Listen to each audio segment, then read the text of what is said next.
Well, hey, hello, and how are you from NRG Stadium? 23-19, the Buffalo Bills falling to the Houston Texans in just an abysmal offensive performance. I'm going to steal your line.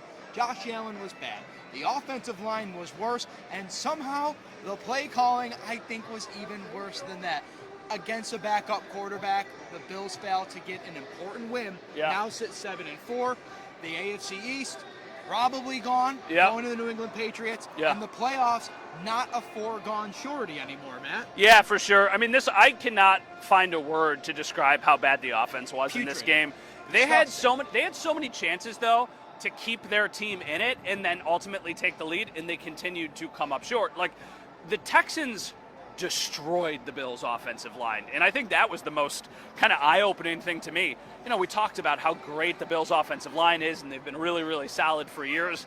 Not in this game at all. I mean, Josh Allen was sacked 8 times. That is the most he has been sacked in his entire NFL career. And, you know, you could say, like, Josh, just throw it away. Then you take away the magic that is Josh Allen. You live with the good and you have to live with the bad. You have to live with the good and you have to live with the bad.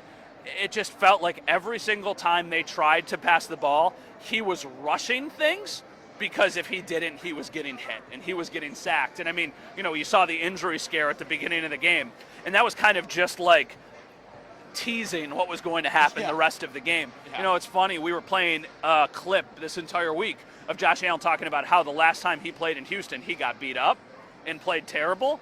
He got beat up even worse and played even worse in this game somehow. So, yeah, the offense was so bad. The defense only allowed 3 points in the second half. That should have been enough for the Bills to get a win. Absolutely. And honestly, after they converted that 4th and 27 on the hook and ladder, which was crazy. Great play. I thought that they were going to win. I was like, I think that they're going to go down the field and they're going to win. And then they took a shot to Gabe, like kind of at the corner. He was just out of bounds. But then the thing that was so annoying is they picked up 9 yards on a Ty Johnson screen pass. Then on 3rd and 1, the ball gets batted down by Will Anderson on a little try and flip it over him to Khalil Shakir. Poor execution from Josh Allen. Great play by Will Anderson. And then Deion Dawkins takes a false start penalty. Like, it was just a common theme of, like, all of the issues just kind of kept reoccurring and happening over and over and over again. It felt like the old phrase, like when you shoot yourself in the foot. I don't know if the Bills had any they shot themselves in both feet in this game. I think you're down to the bone marrow at this point, too. The offensive line, Matt, listen, we were just saying it with Dave from TSN before we started actually rolling on this, and he brought up a great point. Like, if you don't know this team, like a lot of people who watch these clips do, you know the offensive line has been a really good unit over the past couple of years. But tonight, that was out the window. I mean, that was their worst performance I have ever seen them play in this specific unit that has been put together. Josh Allen sacked 8 times. That cannot happen. This is a team led by a reigning MVP. And he looked like he was scared in the pocket, like he didn't trust where his receivers would be, but also just had no time to make any plays happen there, too. You bring up the fact that the defense only let up 3 points in this, because, yes, that's what you're also supposed to do when Davis Mills is the quarterback for the other team. I'll give the defense credit. I thought they did really a good job of stepping up despite some of the injuries. Terrell Bernard goes down with a really serious arm injury. Max Hairston left the game early, too. So it's just, given all that, defense really did put it together. But how many years, Matt, have we talked about the reverse? The defense hasn't lived up to the standard, but Josh Allen, the offense, has bailed them out. It feels like one too many times this year, especially in the last 2 or 3 weeks, we're saying the reverse.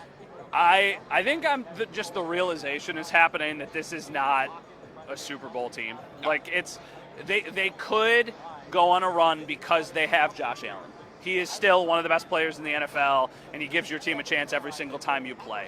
But, you know, one of the lines that Dave said from TSN we were just talking to, it's an average football team with a great quarterback. I think it's a below-average football team with a great quarterback. I think for years they've been a pretty good football team with a great quarterback, and that has been enough to put them in these big opportunities and these big situations and win a lot of games. I just don't know right now. I don't trust the weapons on offense besides Josh Allen and James Cook.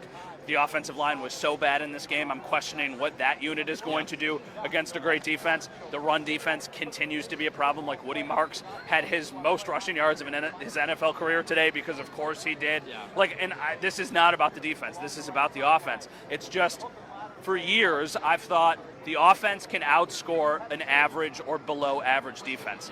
I don't think this offense can consistently do it.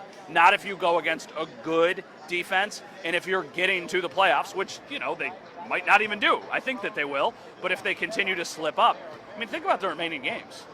Pittsburgh's got a good defense. That's not an easy one. You're coming off some rest, but you shall see. After that, you've got the Bengals. Look what Davis, he'll be back. Look what Davis Mills just did against you. What's Joe Burrow, Jamar Chase, and T. Higgins going to do against you? Oh, boy. After that, it's... I just know... Oh, it's the Patriots.